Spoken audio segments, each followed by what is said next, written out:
Inspector Lestrade, at once. Your name, sir? Dr. John Watson. Is he expecting you, sir? In a way, I believe he is. Well, I'll tell him you're here, sir.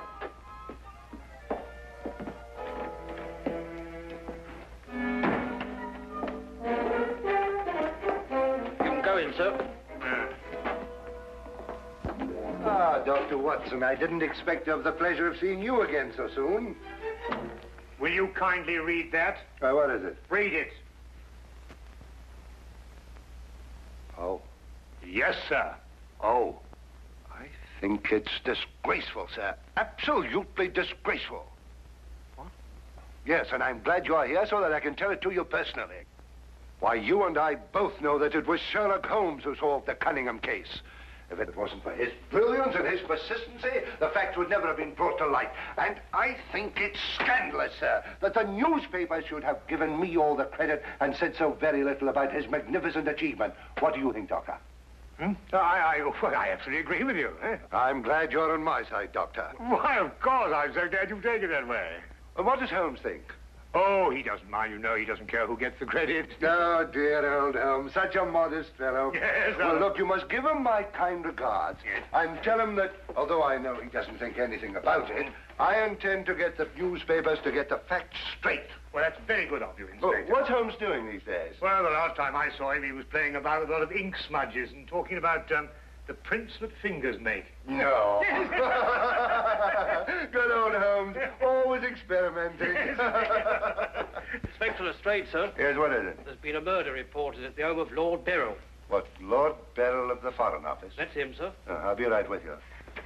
Excuse me, Doctor. Yes, of course. Lord Beryl. This is going to be a tricky situation to handle, what with the Foreign Office and who knows what else. Yes. Can I be of any assistance? I don't think so, Doctor. Oh, perhaps as a medical man. Mind you, I don't know what to expect, but I think you would be of invaluable assistance. Say no more. Here's the address, sir. Your carriage is waiting outside. Oh, thank you very much. Perhaps you'd care to acquaint Sherlock Holmes with what has happened. Well, I don't know. I don't know myself what's happened. As you said, the people involved make this case rather delicate. Perhaps a little suggestion now and then might help facilitate matters. One never knows. Yes, you're so right. Take a message to Mr. Sherlock Holmes of 221 Baker Street. 221B. Yes, of course, 221B Baker Street. Tell him what has happened and drive him to Lord Beryl's residence. Yes, sir. And tell him Dr. John Watson is already there. The flat's the first floor up. Yes, sir. Very good, sir.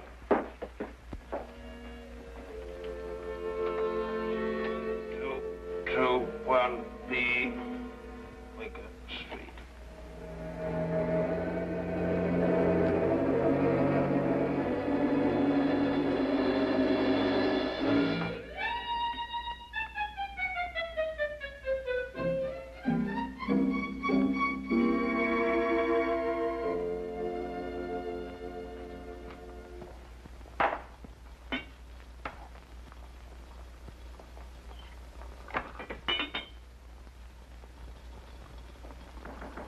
Come in. Excuse me, Mr. Holmes. Yes? A message for you, sir. Mm-hmm. There's been a murder committed at the home of Lord Beryl. Inspector Lestrade and Dr. Watson have already gone there. Thank you. Would you care to have some tea? Some tea, sir? Yes. Is that what you're making? Oh, come along. Come and have a look at this. I'm working on an extract from a special series of pygmy poisons. How very interesting, sir. Tea? Well, yes, I don't mind if I do. You take milk? Yes, sir, please, sir, if I may. Splendid. Sugar? Thank you, sir. Where did I put that sugar? Ah, that's it. It's right here. Help yourself. Thank you, sir. So.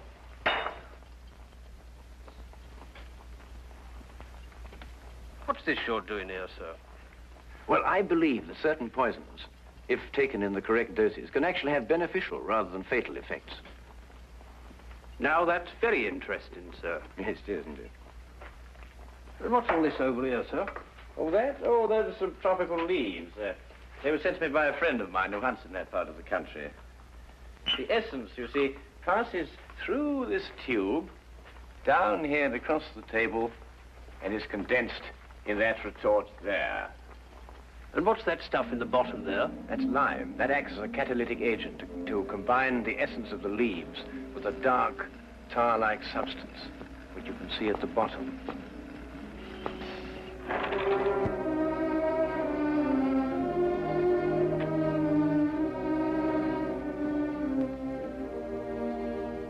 Inspector Lestrade, I demand to see my wife.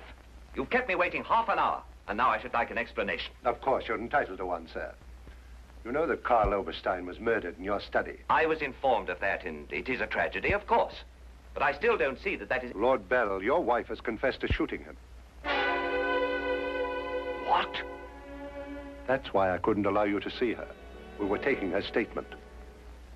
What does she say? Apart from the actual confession of murder, she refuses to say anything.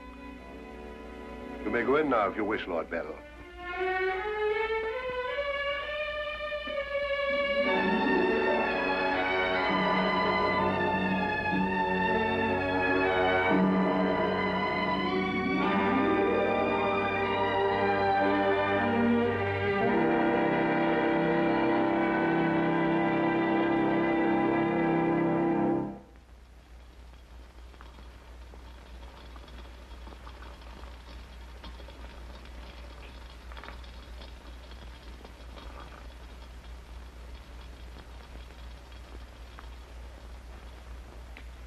What's that you're putting in now, sir? Well, it's a form of acid dye. Yeah. That's all right. Oh, where have you two been all the afternoon? Didn't the sergeant tell you? Oh, yes, I remember. It was a murder somewhere. Was it interesting? No, Mr. Dewitt. Uh-huh. Well, Straight come and have whiskey and soda. Whiskey and soda, Lestrade. Oh, I don't know. I'll be off duty in 5 minutes. Yes, I think that'd be all right. Neat for me. Well, sit down if you can find yourself a place. There you go. yes, well, I think we can leave that to boil for a little while now. Now, gentlemen, what's the problem? Who was murdered? A man named Karl Oberstein. Oberstein. Oberstein. Oh, yes, I remember. An Austrian chap. He was originally, but of course, for a number of years, he's been a freelance agent. Mm-hmm. Buying and selling anything he can get his hands on, eh? But his hands in a bit too much this time. Lady Burl shot him. Holt Smith, 38. Oh, really? It was a nasty bit there. I examined the body before it was removed. Entire back of the head gone. Instantaneous death, of course. Did you find the bullet? No, the police surgeon will do that. It hadn't come out. Yes, and that shot in the back of the head removes any possible chance Lady Beryl may have had of claiming self-defense. You're off duty now, aren't you, Wilkins? Yes, sir. You may go home. Thank you, sir. It's been a pleasure working for you this afternoon, Mr. Holmes. Like to know how it all turns out. I'll let you know. Thank you, sir. Good afternoon, sir. I feel sorry for Lord Beryl. There'll be quite a scandal when this appears in the papers. Yes, it certainly will be. I wonder why Lady Beryl lied to you. What nationality was Lady Beryl originally? Well, she was born in Austria, although she was brought up in America. She's been here in England for the past 5 years, since her marriage, you know. It's a shame a woman like her has to remain in prison. Still, she might decide to tell you...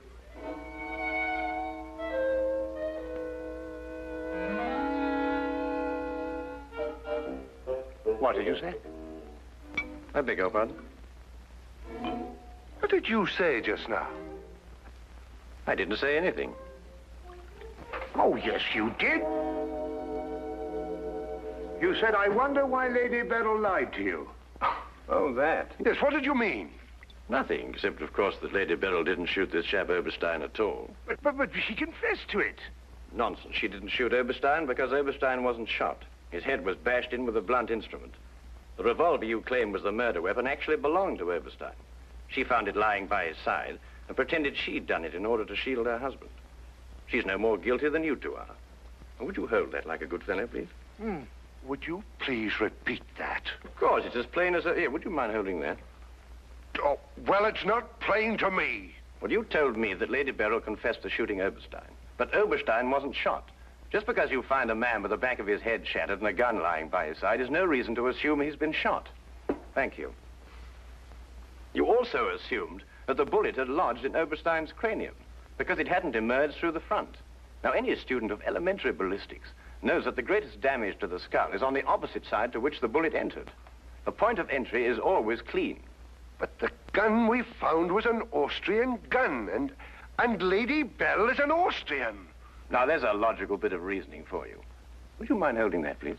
Lady Beryl saw Oberstein lying there and jumped to the same conclusion we did. Well, Lady Beryl's innocent. Then somebody else is guilty. Brilliant! We've got to get back to the premises and re-examine them for clues. You come with us, Holmes. This nonsense can wait. Nonsense? Nonsense.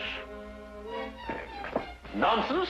Did you say nonsense? I'll have you know, Inspector Lestrade, that if the law enforcement agencies of this country were a little, an infinitesimal amount more advanced than ancient Neolithic man, I would not have to be doing the basic research work that will in time benefit police bureaus throughout the earth. You may have a point, Mr. Holmes. A point? The only point is human, of which there is a paucity in the halls of our defense of the public.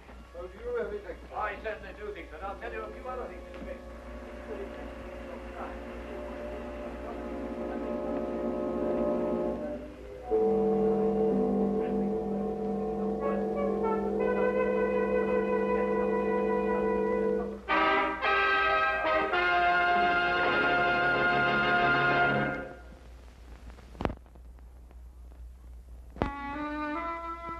And now we return to the case of Lady Beryl. Yes, is to be dependent 90% on a good memory. Details, Lestrade, those are the things. She's in here. Normally I'd detain her for confessing to a crime she didn't commit, but... well, what with the Foreign Office and all that, I don't believe I will. No, Lestrade, you don't want to hold her. Much easier to solve the crime if she's out. Exactly. Inspector Lestrade.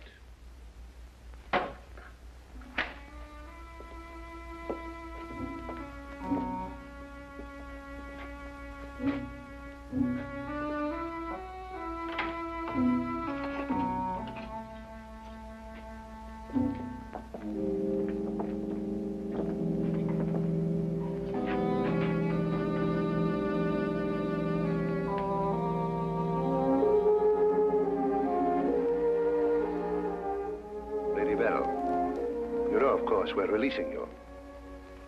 So I understand. Do you know why? No. We've been able to prove that you didn't commit this murder you confessed to. I see. We would, however, like an explanation as to why you confessed to this crime.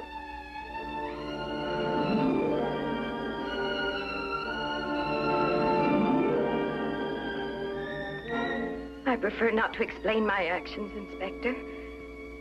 You realize, of course, that your actions are in themselves punishable and that we could detain you. I see. You still prefer to make no statement? That is correct. Very well, Lady Beryl. You'll be released as soon as the formalities can be cleared. Thank you. Human beings lie to gain, to cover, or to protect.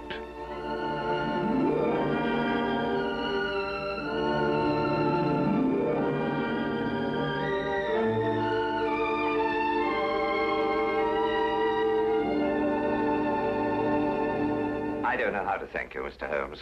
Please consider me forever in your debt. Not at all. You're in the Foreign Office, aren't you, Lord Beryl? I am. Had you ever met Herr Oberstein before? I had. Exactly when? Last week. For the first time? And the last time. I see. I believe it was his habit to offer large sums of money to men in key positions for the information they may have had in their possession. I believe that was his habit, Mr. Holmes.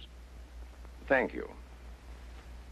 Oh, Lord Beryl, while your wife is on her way here, I wonder if I might look at the premises of the crime. Well, of course, of course. It happened in the study. With your permission. My house is yours, sir. Thank you.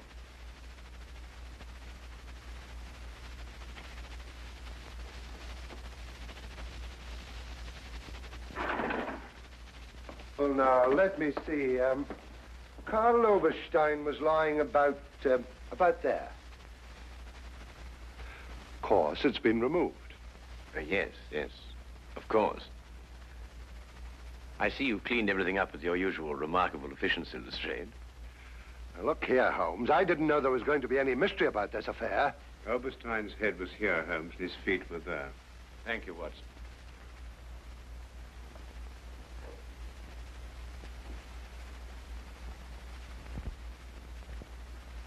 Where was the gun lying? To the left of the body. Nearer the head or the feet? Nearer the head. Was Oberstein face up or down? Face up. I had to turn him over to examine him. Has there been any effort made to gain forceful entry into the house? Well, none was reported. Why? Lord Beryl, do you use glasses when you read? Yes, I do. These? Are they your only pair? Yes. Who first discovered the body? I believe my secretary. Is he here? Yes. I'll call him. Thank you.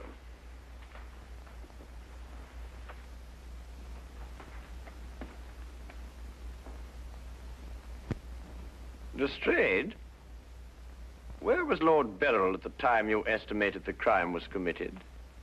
He'd been at a meeting with high government officials all day. Oh, good. Why did you ask about the glasses, Holmes? It's because Lord Beryl wears glasses when he reads that Lady Beryl confessed to a crime she didn't commit. What? This is my secretary, Mr. Ross. You've met Inspector Lestrade and Dr. Watson. This gentleman is Mr. Sherlock Holmes. How do you do? I understand it's through your efforts that Lady Beryl was returning home.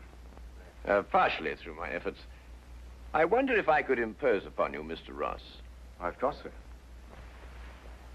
Would you mind taking these sheets of paper and roughly outline the position in which you discovered the body? Outline it in scraps of paper. If you would be so kind. Why, of course. What's the purpose of that? How many men have you on the premises, Lestrade? 2 outside. Why? Good. I wonder if you'd mind taking them into the garden behind this window and making a thorough search of the premises for a radius of 30 feet. Looking for what? Anything that doesn't belong in a garden. Are you serious, Holmes? Shh. Completely.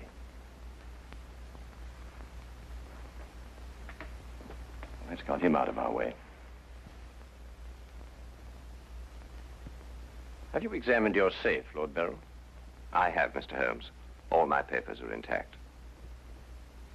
Excellent. Does Mr. Ross have the combination to your safe? Yes? There's been no question of robbery. Of course not, Ross. One must ask these questions in an investigation. Of course.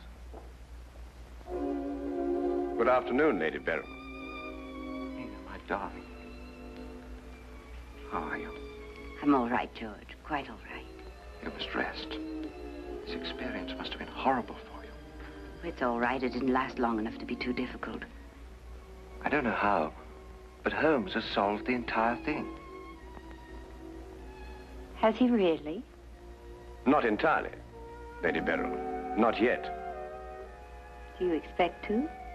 I can only hope to. Mr. Holmes, if there's anything I can do to help. If it would not be too much of an imposition, Lady Beryl, I would like you to retake the position in which Mr. Ross discovered you when he entered the room.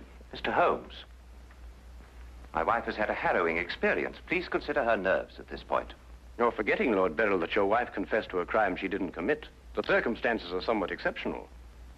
But if Lady Beryl would rather not... It's quite all right, George. Now, let me see.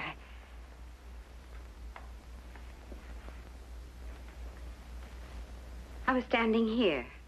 Exactly there? I believe so. Mr. Ross, are you quite certain that that is the position in which Lady Beryl was standing? Well, if you'll pardon my saying so, Lady Beryl, just for the sake of accuracy, you understand, I believe you were standing just a bit further to your left. A little to your left, Lady Beryl. Like that? Yes, I'd say right there. Good. Now, Lady Beryl had a revolver in her hand. Mr. Holmes. That is correct. In which hand? My right hand. Mr. Ross? That's right. Lady Beryl's right hand. Lord Beryl, do you happen to have a revolver in the house? Yes, I have.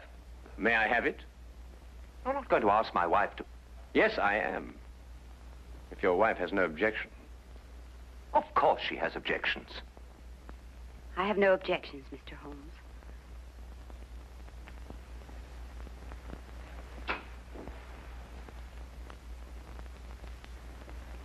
Ah, excellent. A .38 caliber. Do you notice, Watson, that it's patterned very closely after the Schmidt-Holtz, the revolver in question? Lady Beryl, is that the way you held it? I believe so. Mr. Ross? Yes, it was like that. Mr. Ross, I'd like you to think very hard. A great deal depends on what you're going to say now. As far as you can remember, that was the position of Herr Oberstein's body? Yes. And where in relation to Herr Oberstein's body and Lady Beryl were the broken eyeglasses? Over there. There? Yes.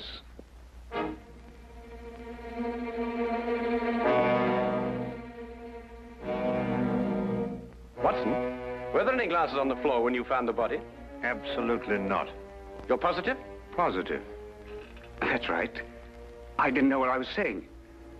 There were no glasses on the floor at all. There weren't any glasses on the floor when you found Lady Beryl bending over the body.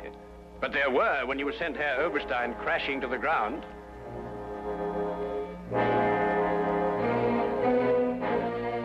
Before you run, Mr. Ross, look at Lady Beryl. I don't understand this, Mr. Holmes. Oh, very simple, really. Herr Oberstein approached you with an offer to buy Foreign Office secrets. You threw him out. Then Ross contacted him, prepared to sell him the secrets. Well, there's nothing missing from the safe. Of course not. If you sold anything, you'd have been found out. Herr Oberstein came here expecting to buy. You opened the safe, showed him the papers he wanted. He put his glasses on to examine them. And then when he paid you, you smashed his skull in. He fell, breaking his glasses. His revolver dropped from his pocket. Then you replaced the papers, pocketed the money, and left. It's a lie. Why, you filthy... The unfortunate point occurred when Lady Beryl discovered the body. You read the evidence incorrectly. I thought the gun was my husband's. Similar, but not the same. And the glasses. A very common variety of frame. You gathered up the pieces, except a few fragments, and threw the frames away. Yes. Then you lied to protect your husband. Yes. Nina. Brilliant, Holmes. Absolutely brilliant. Thank you, Watson.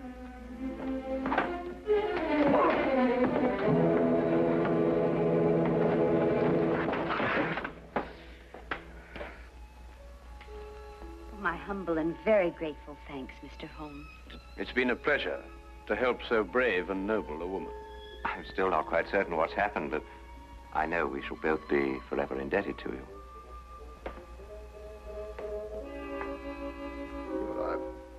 Searched the whole garden, Holmes. Couldn't find anything but this old pair of glasses. They've broken at that. Really? Mr. Holmes has solved the entire case, Inspector. He has? How? By the little things, Lestrade. The little things that one must remember. The little things that make the difference between success and disaster. One must never forget that the difference between... Good heavens. Watson. What is it, Holmes? I left the gas on under the experiment. All Baker Street will be blown up. Holmes, I turned it off.